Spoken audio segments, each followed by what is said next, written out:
સુરતના સરથાણા વિસ્તારની પ્રમુખ પાર્ક સોસાયટીમાં રહેવાસીઓએ પાલિકા તંત્ર સામે ઉગ્ર રોષ વ્યક્ત કર્યો છે। સોસાયટીના મોટી સંખ્યામાં રહીશો સરથાણા ઝોન બી કચેરી ખાતે પહોંચ્યા હતા અને નારેબાજી કરી પોતાનો વિરોધ નોંધાવ્યો હતો। રહેવાસીઓનો આક્ષેપ છે કે સોસાયટીની કોમન ઓપન પ્લેસ માટે નિર્ધારિત જગ્યાએ બાંધકામ કરવામાં આવી રહ્યું છે, જેના કારણે સામાન્ય વિસ્તાર પર કબજો થવાનો પ્રશ્ન ઊભો થયો છે। આ મામલે ઓર્ગેનાઇઝેશન દ્વારા મનસ્વી રીતે સોસાયટીની જમીન પર કબજો કર્યાના પણ આક્ષેપો કરવામાં આવ્યા છે।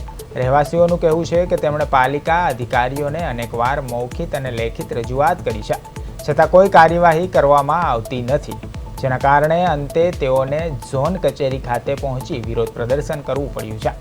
હાલ સોસાયટીના લોકો પાલિકા તંત્ર પાસેથી તાત્કાલિક ન્યાય અને યોગ્ય કાર્યવાહીની માંગ કરી રહ્યા છે। અમારા સીઓપી બાબતની તકલીફ છે। સીઓપી સોસાયટીની હોય છે અને ઓર્ગેનાઇઝરે બાંધી દીધી છે અને અટાણી મકાન બાંધી દીધા અને બીજાને રહેવા હતા, અડધો આપી દીધું, અડધા બાકી છે।